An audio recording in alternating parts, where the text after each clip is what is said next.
What's this I hear that you proposed over the phone? Yeah, sort of Jackie Robinson. I saw that in this movie. We were in Edmonton together, and she was going to do this video for a workout video, and she was going to be gone for 5 or 6 weeks. And it was just one of those things where when you're chatting on the phone, basically it was like, well, why don't we get married? And so we just said, yeah, why wait? And we did it over the phone, obviously. And when she came back to Edmonton, obviously we had a proper dinner and proper event to get ready. But it was interesting.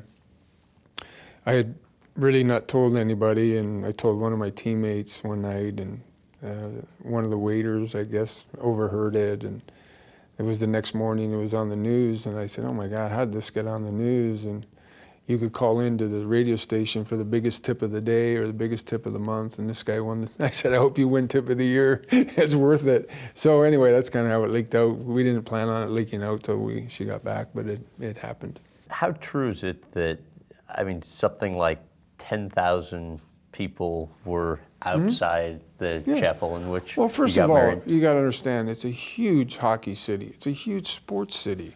So the people that we had at the wedding, the people who were going to be there, obviously a lot of the Oiler players, some NHL guys, people like Gordie Howe and Vladislav Tretiak, people who are my friends over the years. And Edmontonians love hockey and they want to see them. And so part of the attraction was for people to see these different athletes and celebrities that might be at the wedding. And then, of course, the wedding itself. So, again, nobody bothered me. Nobody got in the way. People were genuinely nice. People were very appreciative. And it was one of those, it was a beautiful day for not only myself, but for my grandmothers who were both there. And obviously my mom and dad and Janet's mom. It was... It looked like a royal wedding. No, it wasn't quite like But that. that's what it... But it was fun. Right. We I'd done so many favors in town for different charity events and stuff like that. So, people that I had done favors for in the years sort of stepped up, and like the Edmonton Orchestra said, we want to play in the church, and a couple of my friends said, we want to sing, and the people who donated a couple old cars to take the wedding party away were people I'd done charity events for in town and donated their cars. So it became like a city event in that everybody was sort of involved because it is a small community and everybody helps each other. Turned out to be a wonderful day. Although I don't think she remembers it, you and your now wife Janet first met, I think, in 1981 at Dance Fever, and then you guys later had a chance to talk at a Lakers-Celtics game, during which you asked her, I think, to grab like beers after the game. Is it true, like that night, you knew you were in love with her? Well, I don't know if that night, but yeah, we got along very well the very first time we sort of sat and actually chatted with each other, and our, mindset was very similar, and our goals were the same in life, in that, family was number one importance, and our careers were important, but, we both wanted to have kids and a family.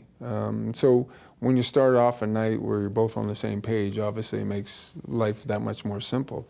But it was true. We met in '81. I did this show called Dance Fever, and obviously she's a tremendous dancer, and she was really good at it, and I was a horrible dancer. And it's probably one of the most feared moments I had in my life. Is you had to walk out on stage and dance for like 8 seconds, and it was.